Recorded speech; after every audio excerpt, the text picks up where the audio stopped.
दज्जाल, एक ऐसा नाम जिसे सुनकर ही रूह कांप उठती है। वो फितना जिससे हर नबी ने अपनी उम्मत को खौफ दिलाया, वो फितना जो इंसानी तारीख का सबसे बड़ा इम्तिहान होगा। लेकिन सवाल ये है, क्या दुनिया में कुछ लोग ऐसे भी हैं जो उसके आने का इंतज़ार कर रहे हैं?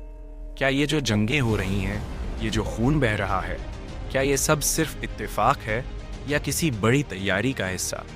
और अगर दज्जाल आने वाला है तो क्या हम उसके करीब पहुंच चुके हैं? आज हम उठाएंगे उन राजों से पर्दा जो सदियों से छुपाए गए।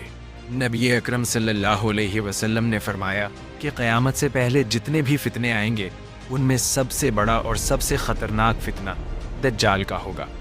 सोचो, एक ऐसा शख्स जिसके पास अजीब व गरीब ताकतें होंगी। वो आसमान को कहेगा बारिश बरसा और फ़ौरन बारिश बरसने लगेगी। वो ज़मीन को सब्ज़ा उगाने का हुक्म देगा तो फ़ौरन फसलें उग जाएंगी। इस दुनिया के ख़जाने उसके हाथों में होंगे, यहाँ तक कि वो किसी को कत्ल करेगा और फिर सबके सामने उसे ज़िंदा कर देगा। ये होगा इंसानी तारीख़ का सबसे ख़तरनाक फितना, जिससे बचने के लिए नबी अकरम सल्लल्लाहु अलैहि वसल्लम खुद भी दुआ मांगा करते थे।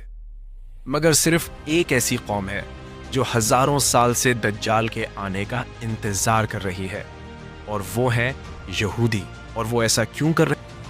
इसका जवाब जानने के लिए हमें समझनी होगी यहूदियों की हज़ारों साला हिस्ट्री।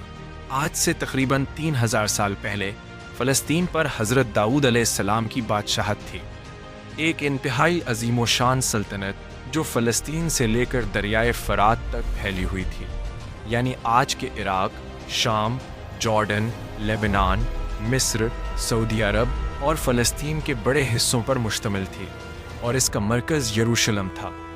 हज़रत दाऊद अलैहिस्सलाम के बाद उनके बेटे हज़रत सुलेमान अलैहिस्सलाम को बादशाहत मिली। उन्होंने इस सल्तनत को मज़ीद मजबूत किया। उन्होंने अल्लाह से दुआ की कि उन्हें ऐसी बादशाहत दी जाए जो किसी और को ना मिले। अल्लाह ने उनकी दुआ कबूल की और उन्हें इंसानों के साथ साथ जिन्नात, जानवरों और परिंदों पर भी हुकूमत अता की। यहूदी हज़रत सुलेमान की बादशाहत को अपनी तारीख़ का सबसे आइडियल दौर समझते हैं, और वो फिर से वैसे ही एक ग्रेटर इज़राइल बनाना चाहते हैं। लेकिन हज़रत सुलेमान के इंतकाल के बाद सल्तनत टूट गई और दो हिस्सों में तकसीम हो गई। इख्तिलाफ़ात बढ़ते गए और कौम कमज़ोर होती चली गई। अल्लाह ने बहुत से अंबिया भेजे, लेकिन यहूदियों ने उनकी नाफरमानी की। आखिरकार उन पर अजाब आया और 586 BC में बेबीलोन के बादशाह बख्त नसर ने जेरूसलम पर हमला कर दिया। शहर तबाह कर दिया गया, टेम्पल गिरा दिया गया और हज़ारों यहूदियों को कैद बनाकर बेबीलोन ले जाया गया। इसे बेबीलोनियन एक्साइल कहा जाता है। तकरीबन 70 साल बाद जब ईरान के बादशाह साइरस ने बेबीलोन फतह किया तो यहूदियों को वापस जेरूसलम जाने की इजाज़त मिली। उन्होंने वापस जाकर सेकंड टेम्पल बनाया और दोबारा वहाँ आबाद हो। उनकी किताब में लिखा था कि एक मसीहा आएगा जो उन्हें दोबारा इज्जत और हुकूमत दिलाएगा।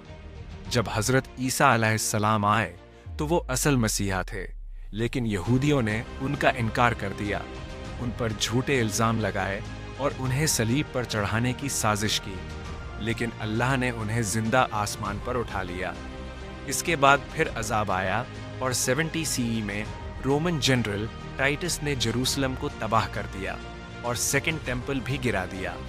यहूदियों को वहाँ से निकाल दिया गया और वो दुनिया भर में फैल गए। इसे जूइश डायस्पोरा कहा जाता है। हज़ारों सालों तक वो दुनिया के मुख्तलिफ हिस्सों में रहते रहे, लेकिन उनका मकसद कभी नहीं बदला, जेरूसलम वापस जाना और अपनी इबादतगाह दोबारा बनाना। 610 CE में जब नबी मोहम्मद सल्लल्लाहु अलैहि वसल्लम आए तो उनके पास एक और मौका था, लेकिन उन्होंने फिर भी इनकार किया। इस वजह से उन्हें मदीना से निकाल दिया गया और बाद में मुख्तलिफ इलाकों में फैल गए। वक्त गुजरता गया, इस्लामिक दुनिया में अक्सर उन्हें अमन और आज़ादी मिली, लेकिन यूरोप में उन पर जुल्म होता रहा। उन्हें अलग बस्तियों में रखा जाता, उनका मजाक बनाया जाता और उन पर हमले किए जाते। फिर भी उनका एक ही नारा था, नेक्स्ट ईयर इन जेरूसलम। उनके लिए वेस्टर्न वॉल बहुत मुकद्दस है और वो वहाँ जाकर रोता और दुआ करता रहे हैं कि उनका टेम्पल दोबारा बन जाए। अब सवाल ये है कि वो थर्ड टेम्पल क्यों बनाना चाहते हैं। ان کا عقیدہ ہے کہ ایک مسیحا آئے گا جو دنیا پر حکومت کرے گا اور انہیں سب سے طاقتور قوم بنا دے گا، لیکن اس کے لیے کچھ شرطیں ہیں۔ تمام یہودیوں کا اسرائیل واپس آنا، جیروشلم پر مکمل قبضہ، تھرڈ ٹیمپل کی تعمیر اور ایک بڑی گلوبل جنگ۔